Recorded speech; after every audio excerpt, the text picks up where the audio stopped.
Alhamdulillahi Rabbil Alamin. Alhamdulillahilladzi anzala sakinah fi qulubil mu'minin liyajdadu imanan ma'a imanihim. Allahumma salli wa sallim wa barik ala Muhammadin wa ala alihi wa ashabihi ajma'in. Kita kaji nomor 246 dari kitab Al-Hikam tulisan Imam Ibnu Athaillah. Bismillahirrahmanirrahim. Matal malaka adamu iqbalin nasi alaika aw tawajjuhum bidammi ilaika farji' ila ilmillahi fika fa in kana la yuqni'uka ilmuhu fa musibatuka bi'adami iqbali bi'adami qana'atika bi'ilmi asyadu min musibatika biwujudil ada minhum. Apabila menyakitkan hatimu atau menyedihkan hatimu, tidak menghadapnya orang-orang kepadamu atau celaan orang-orang kepadamu, maka selidikilah apa yang diketahui Allah dari perbuatanmu, atau maka koreksilah keadaan diri yang sebenarnya menurut apa yang diketahui oleh Allah. Maka apabila engkau belum puas dengan apa yang sebenarnya telah diketahui oleh Allah itu, maka bala yang menimpa kepadamu karena tidak puas terhadap apa yang telah diketahui oleh Allah itu lebih besar dari bala sekadar diganggu oleh sesama manusia. Masya Allah, ini luar biasa. Saya harus potret dulu ini karena kata-katanya adalah tentang bala. Kita sering sekali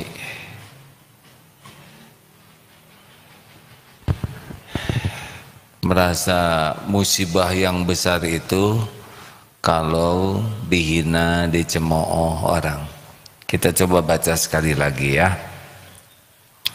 Apabila menyakitkan hatimu, melukai hatimu, menyedihkan hatimu, tidak menghadapnya orang-orang kepadamu. Maksud di sini itu tidak ada rasa hormat, tidak ada respek ya, tidak memperlakukan kita spesial, bahkan acuh orang kepada kita, tidak peduli kepada kita.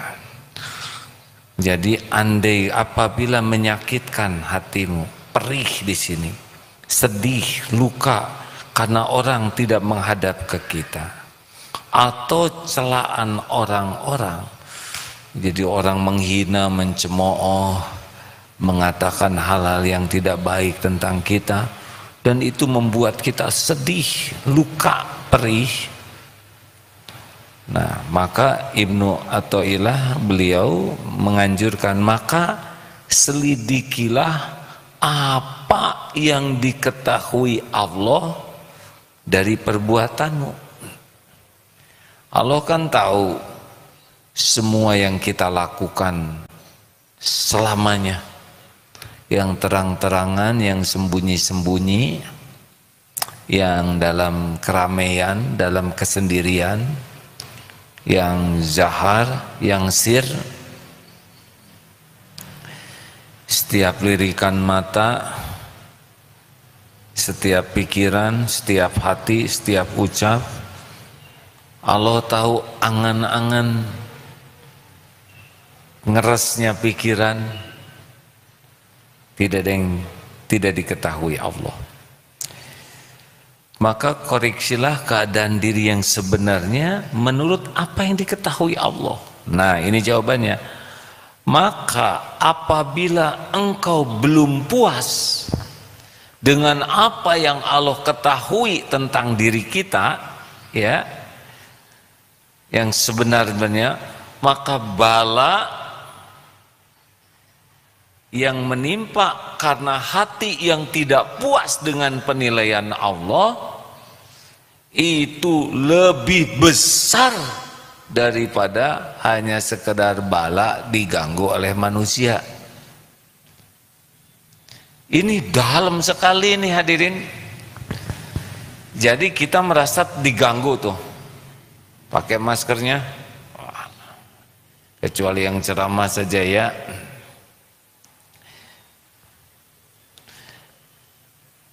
Jadi maaf saya melakukan ini karena pada waktu di Turki juga saya melorot masker, imam langsung, saya kira saya suruh berdiri, tapi masker yang suruh dinaikkan.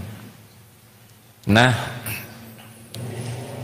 jadi kita merasa dihina orang, diremehkan orang, dicaci, dibully, itu merasa sebuah musibah.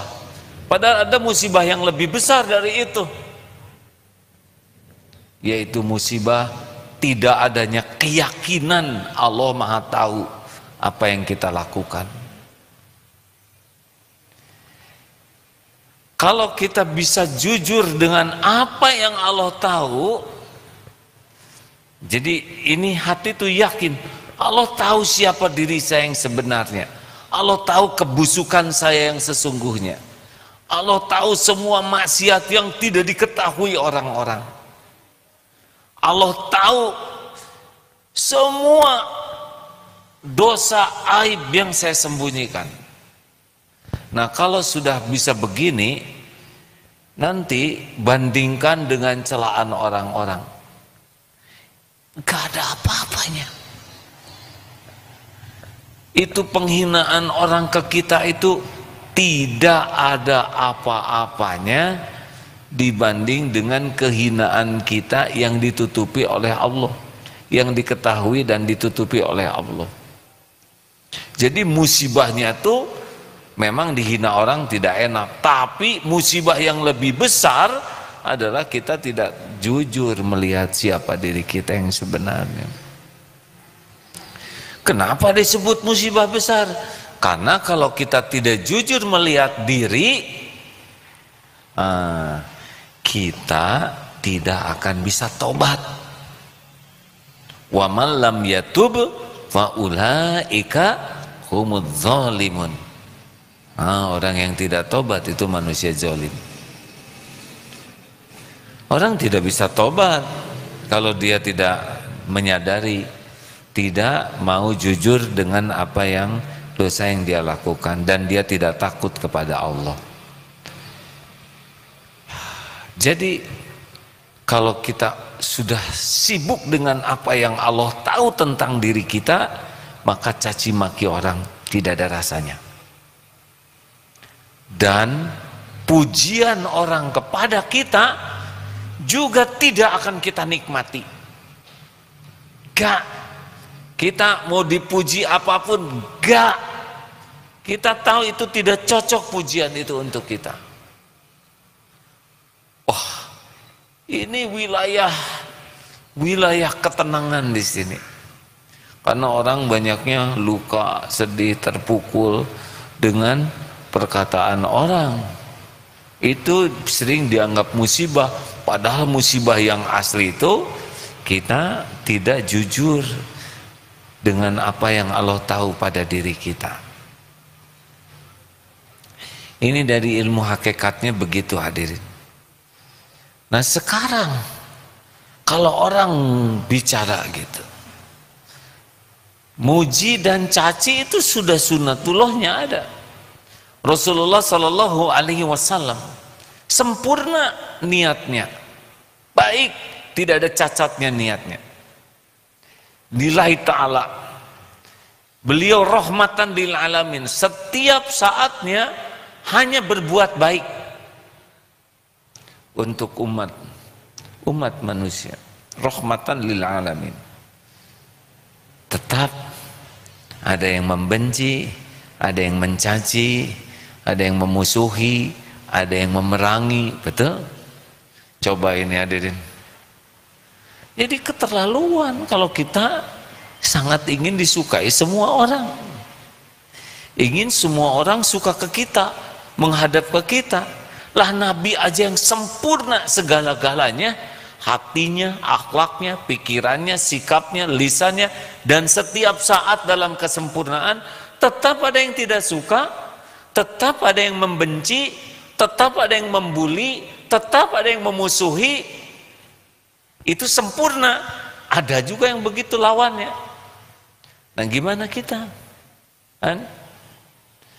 Yang kalau nyebut jauh dari sempurna mah terlalu keren ya. Oh saya sih jauh dari sempurna, memang jauh banget ya. Kalau kita menyebut saya kan manusia yang jauh dari sempurna, udah pasti itu.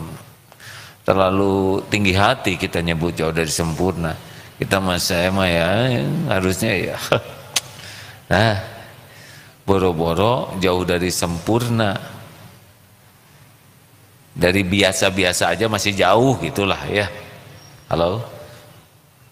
Jadi kalau kita mengatakan saya masih jauh dari sempurna, itu memang kalimat rendah hati tapi ada ujubnya. Karena kita mah dari yang biasa aja masih jauh. Kalau sempurna kan di sini. Kalau baik di sini, kalau biasa di sini. Nah, kita mencapai hidup normal saja masih jauh. Jadi tidak perlu kita sakit hati dengan tidak menghadapnya orang ke kita. Jadi kalau kita banyak sakit hati sebetulnya lagi ujub kita ini. Merasa sudah bagus, merasa layak orang-orang tuh menghormat kita, layak orang-orang tuh menghargai kita.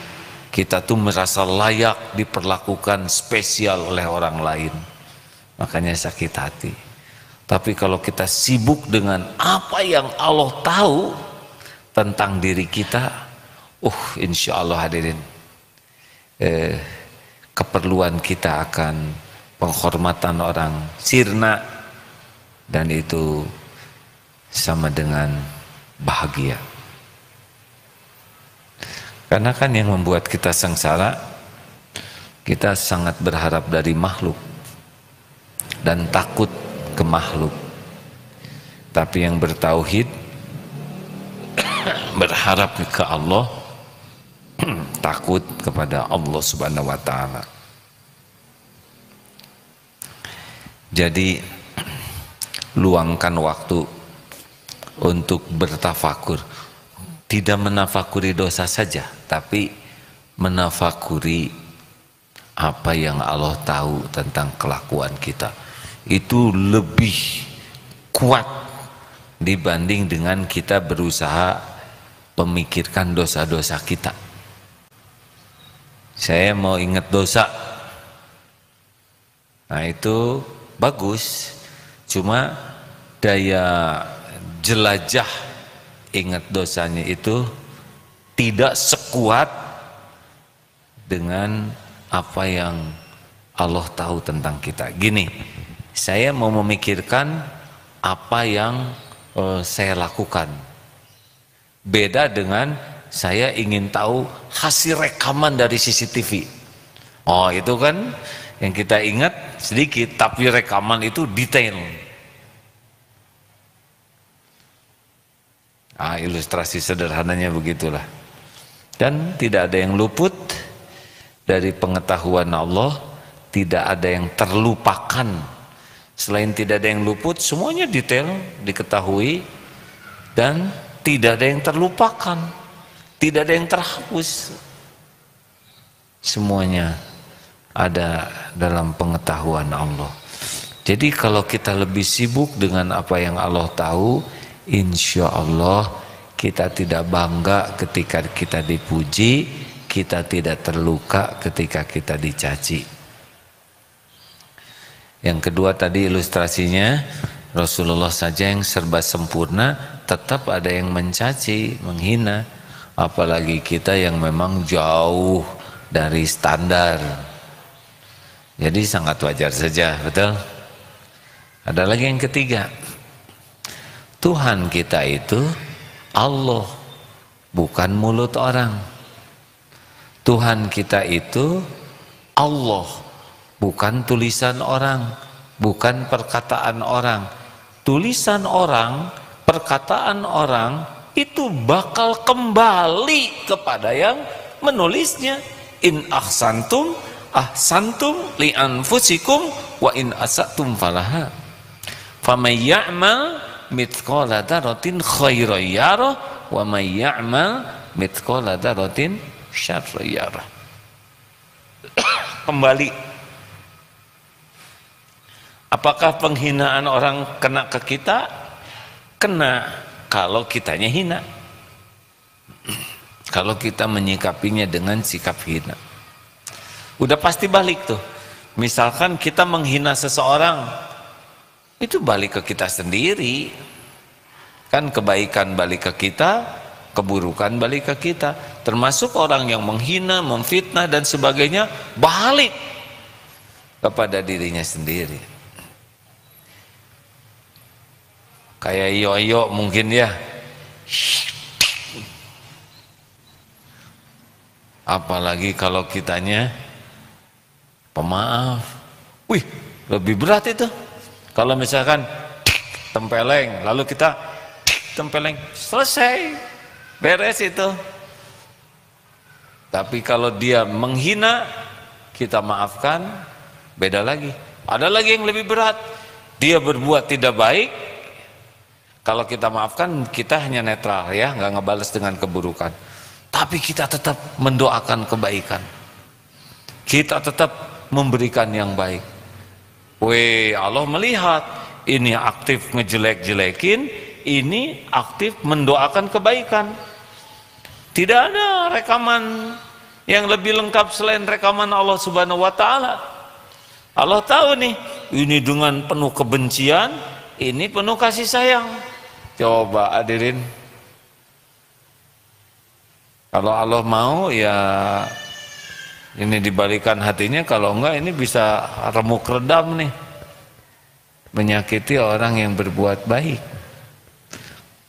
Makanya kalau kita nyakitin orang, nauzubillah, mending dibalas aja supaya impas.